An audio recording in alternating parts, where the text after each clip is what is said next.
السلام علیکم ورحمۃ اللہ وبرکاتہ۔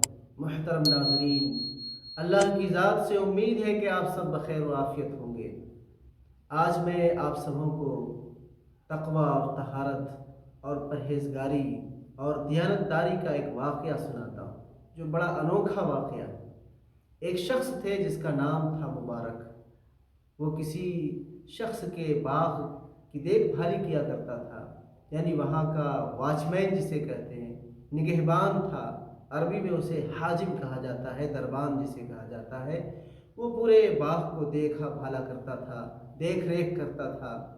ایک دن ان کے باغ کا مالک کچھ مہمانوں کے ساتھ باغ کو آئے اور پھر ان کو پکار کر کہا، مبارک دیکھو ہمارے کچھ مہمان آئے ہیں، ہمارے دوست ہیں، تم ان کے لیے، ان کی ضیافت کے لیے، ان کی مہمان نوازی کے لیے کچھ انار توڑ کے لاؤ جو میٹھے ہونے چاہیے۔ چنانچہ وہ گئے اور ایک درخت میں، جس کے پھل بڑے بڑے تھے، عمدہ طرح کے، دیکھنے میں ظاہری طور پر لگ رہے تھے، انہوں نے اس انار کو توڑ لیا، سمجھا کہ شاید یہ میٹھے ہوں گے۔ چنانچہ وہ اچھے عمدہ قسم کے، دیکھنے میں ظاہری طور پر لگ رہے تھے، اس کو توڑ لیا اور توڑ کر کے مالک کے پاس پیش کیا۔ مالک نے جب اس کو کاٹا یا توڑا اور پھر اس کو منہ میں اس کے دانوں کو لیا تو بہت سخت کڑوا تھا، بڑا ترش تھا، کھٹا تھا، تو بڑا سخت غضبناک بھی ہوئے۔ پھر انہوں نے مبارک کو آواز دی، چنانچہ کہا، مبارک ادھر آؤ۔ وہ آئے، کہا، بھائی یہ تو کڑوا ہے، کھٹا ہے، میں نے تم کو میٹھے انار لانے کے لیے کہا تھا، کھٹے انار لانے کے لیے نہیں کہا تھا۔ چنانچہ پھر مبارک دوسرے درخت سے توڑ کر لائے۔ اس کو بھی جب توڑ کر کے دیکھا گیا، کاٹ کر دیکھا گیا، اس کو چکھا گیا تو وہ بھی سخت کھٹا تھا۔ چنانچہ اب ان کا غصہ جو ہے اور بھی بڑھ گیا اور ان کو غصے ہو کر کے، غضبناک ہو کر کے کہنے لگے، کیا تم اتنے عرصے سے ہو، اتنے لمبے دراز مدت سے یہاں ہو، تمہیں اتنا بھی تمیز نہیں ہے کہ کس درخت کا انار میٹھا ہے اور کس درخت کا انار کھٹا ہے، کڑوا ہے، تمہیں اتنا بھی تمیز نہیں ہے؟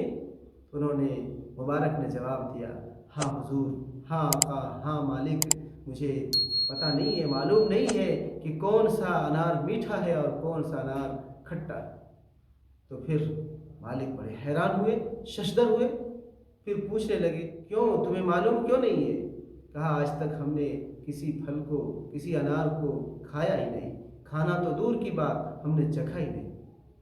تو پھر مالک اور بھی حیران ہوئے، کہنے لگے، تو تم نے کھایا کیوں نہیں، آج تک کیوں نہیں کھائے؟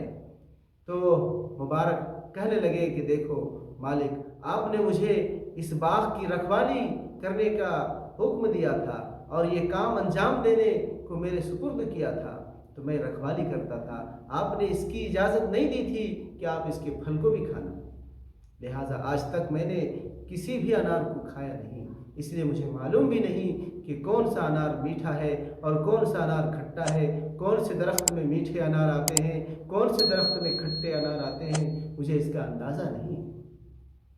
تو بہرحال ان کے اس متقی اور پرہیزگاری کی صفت کو دیکھ کر مالک بھی حیران ہوئے اور جو ان کے ساتھ مہمان آئے تھے وہ بھی ششدر ہو گئے، حیران ہو گئے۔ چنانچہ وہ تھوڑی دیر غور و فکر کیے اور اس کے ذہن میں اچانک ایک بات آئی، کیونکہ اس کی ایک لڑکی تھی جو جوان سال لڑکی تھی، ان کا رشتہ ڈھونڈا جا رہا تھا اور کوئی موزوں رشتہ، مناسب رشتہ اس کو مل نہیں رہا تھا۔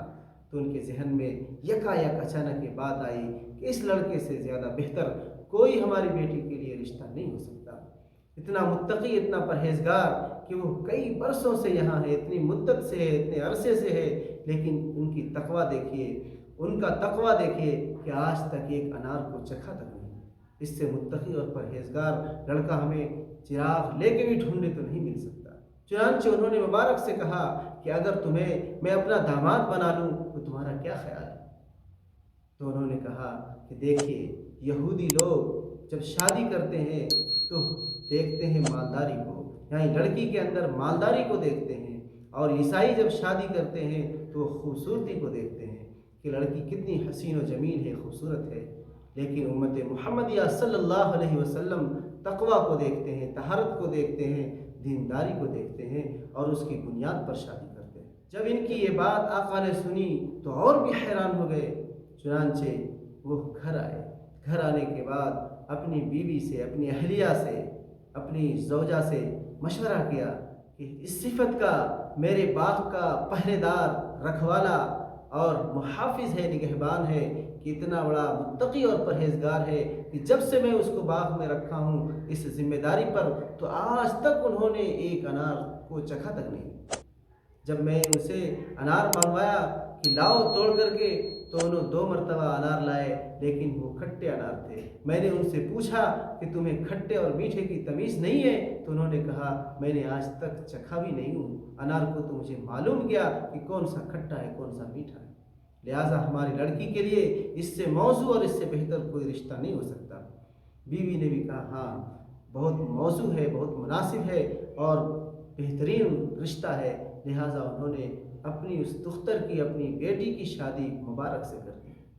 پھر ان دونوں سے اللہ تبارک تعالیٰ نے ایسی برکت دی کہ ان دونوں سے ایک لڑکا پیدا ہوا، جن کا نام ان دونوں نے عبداللہ رکھا۔ عبداللہ آگے چل کر کے وہ اتنا مشہور ہوئے اور اتنا نام کمایا، بہت بڑے محدث ہوئے، جنہوں نے اپنے علم کے ذریعے سے ایک جہاں کو منور کیا اور بہت سارے قلوب کو منور کیا اور بہت سارے لوگوں کو اپنے علم کی دولت سے ان کو سیراب کیا، جن کو لوگ آج امام المحدثین عبداللہ بن مبارک رحمۃ اللہ علیہ کے نام سے جانتے ہیں۔ تو دوستو، آپ کو اس واقعے سے کیا سبق ملتا ہے؟ اس سبق اس سے یہ ملتا ہے ہم بھی جب اپنی یا اپنے بچوں کی شادی کریں تو ہمارے نگاہ میں تقویٰ رہنا چاہیے، دینداری رہنا چاہیے، اور اسی کی بنیاد پر ہم شادی اپنے بچوں کی کریں۔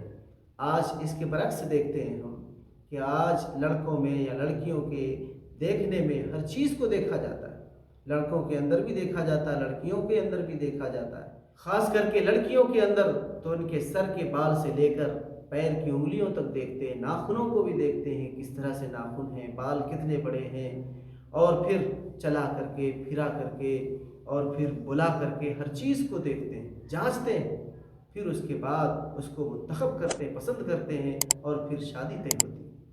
اگر کوئی چیز نہیں دیکھی جاتی ہے تو وہ دینداری اور تقویٰ نہیں دیکھا جاتا، حالانکہ یہ ایمان والوں کا طریقہ نہیں ہے، پیارے آقا صلی اللہ علیہ وسلم کی امتی کا طریقہ نہیں ہے۔